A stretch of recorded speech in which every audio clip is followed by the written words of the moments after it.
Welcome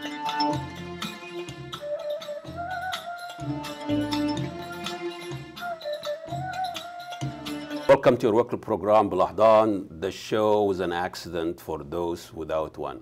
A lot of events going on in the Middle East. It's been more than 3 years now since the Arab Spring, Arab Intifada, whatever you call it. But how the Arab Spring that was a youth, secular uprising and calling for freedom and independence and getting rid of dictators has transformed and moved from secular to Islamist. Now we have back the counter-revolution. Now we have the old regime of Mubarak running Egypt, the old regime of Ben Ali running Tunisia, and now we have the counter-revolution in Libya, in Iraq, everywhere else. So what happened to the Arab Spring, and has it become? We have here Professor Ahmed Samatar, International Study of Macalester College. He's been monitoring this for years, and we had him here with the first year of the revolution. We talked about what is the revolution and how we call a revolution a revolution. Welcome to Bilahdan, Professor Thank you very Samatar. Much. Thank you. And I remember, I think you had a few months after the revolution. The question was, when is a revolution? Is a revolution? And I remember you said a revolution only takes place when the old order or values change and become replaced by new ones. Have we replaced the old ones, or why is it back? Why is the old order is back? Yeah. Some changes have taken place, at least at the level of personalities. Yeah. And Sisi is certainly not Mubarak, at least at the level of person. But in terms of the deep structure of the society, the economic structure of the society, the relationship between the haves and the have-nots, the practice of democratic politics and the rule of law, corruption, and things of that kind, very little of that, I think, has changed so far. And things seem to be in a great deal of turbulence still. Nothing has settled down. But the promise of the change that was coming in the Middle East, Tahrir Square and Tunisia and other places, that promise, I think, is not there yet, and maybe no more. Was it too optimistic, too premature? So what went wrong? Well, if you remember our conversation the last time we were here together, my argument was that, and still is that revolutions really have to have at least two kinds of things happening at the same time. There has to be a vision of the society that is to be born, very clear vision of what that means, and not just in general terms, but in specific ways. The transformation of the economy, the transformation of political life and the state, the transformation of culture itself, all of those kinds of things. Relation of power. International relations, all of these have to go through some serious transformation and change. That's one. And then you have to have leadership and masses that are together and they are committed to that project in a very systematic fashion and resilient. I think we had some euphoria of people coming together in Egypt, for example, but not the leadership that had a vision of the society that it needs to create, and nor a very cohesive population that really was adamant on the kind of a new state, new politics, new economics that they want to start to unfold. That hasn't taken place. So once the euphoria began to die, I think then the slow return of the old regime was possible. It seems to me what happened in the Arab Spring, if we can call it that, of course it's different from each part. Yes. There is no such thing as a non-violence revolution. There is? There isn't. But there are revolutionary violence that is up to a certain extent limited and only takes place when that is necessary. For example, when the old order refuses to go away and comes back with venom, then I think and begins to kill people. Really, I think revolutions in that sense become not violence that wants to destroy, but resistance that wants to refuse to give in to the continuation of the old oppression and systems of exploitation.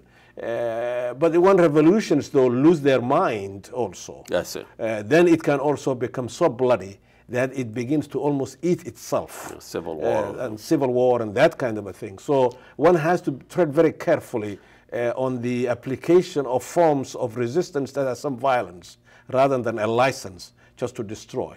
I remember, you know, of course, when you look at the American history and the civil rights movement, Martin Luther King, nonviolence, Malcolm X, violence. Yeah, yeah. And he said something funny. He has a great sense of humor. Yeah, yeah. And he was saying the only nonviolent revolution is the Negro revolution, and demanding to go to the toilet with a white man, that is not a revolution. Yeah, but I think there is a difference between, say, change in American society and the possibility of change, a serious change, and change in places like Egypt, for example. In the American society, people in this country over the generations, really since the coming of independence in 1776, there was always a certain institutional possibilities that even when it is so gradual, that change can take place. I mean, the American Constitution in many ways is a source of enormous inspiration. If you read Frederick Douglass, Douglass, I think, in many ways was most significant, maybe even than Martin Luther King and Malcolm X, because he came at a time in which the oppression of slavery was still very heavy. And Douglass's argument was essentially that the American people should live up to the document, their constitution. You can't say that about Egypt, for example. So I think reform change can become very significant gains where there are democratic ethos and practices in place. But they had their, you know, violence and civil war. Yes, yes, yes. And, but we were talking about the civil rights movement. And the civil rights movement, I think, partly made enormous progress, partly because of the matrix of institutions and culture in the United States, which was amenable to that kind of hard, yes, but possibilities of transformation and change. The President of the United States, Johnson, for example, will go to the Congress, and he will push for the 1964 and 1965 Voting Rights Act. That will make a major difference. Those kinds of cultures and institutions are not there I think in the whole of the Middle East, and particularly in the Arab Middle East. I mean, can the Middle East survive its own inspiration and its own whatever? Even people rise up and went to the street, and they were willing to die. Yes, yes, yes. I don't see. I mean, in the last I don't know how many years that people actually were doing this. Yes, yes, yes. So it was a very unique. Yes, yes. In that sense. Well, there is no question that whether it is Egypt, or whether it is Tunisia or Libya, or Syria until today. Syria, yeah. There is no question that all societies, and particularly all societies like Egypt, have got their own cultural wellsprings for how to make society work, and inspirations that come from their own history and culture. The question is how to get hold of those, turn them into energy for the present, and then out of that grows tactical and strategic thinking that will make the possibility of real transformation possible. I think in the case of Egypt, for example, I saw, like everybody else saw, that there was an electoral process that went into place. The Muslim Brotherhood and their allies won the elections. Fair and square. Fair and square, yes. The new president came to place. That was fine, and I think the world should have recognized that very clearly and supported that. And then see whether the Islamic Brotherhood and its new leadership will be capable of running a new state that will address democratic freedoms, constitutional rights, rule of law, reconstruction of the economic policies of the state and society, so that the poor and the vast majority of the Egyptians, young people who have no jobs, the vibrance of the economy, will come back. Well, I wish that was done, because I think for once, I think we would have had the judgment, the test to see whether Islamic brotherhoods can actually run a state in a way that will bring new freedoms. Not only brotherhood, you know, political Islam. Yes. Afghanistan and yes. Iraq and yes. everywhere. Yes. Which also played a major role in Arab yes. Spring. Yes. Needs to have a space. And it seems to the brotherhood experience in Egypt was a perfect example, an historical opportunity yes. to test yes. political Islam. Yes. Now, the same thing in Algeria. Yeah, in the 90s. A while ago, exactly. 20 years ago. Yes. So, yes.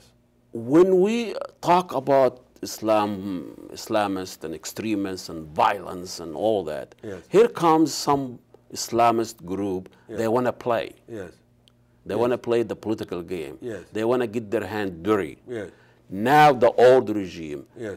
the military fascism yes. that has been running Egypt for more than 60 years, yes. and they ruin it. Yes. They driven it to ruin, yes. economically, socially, culturally.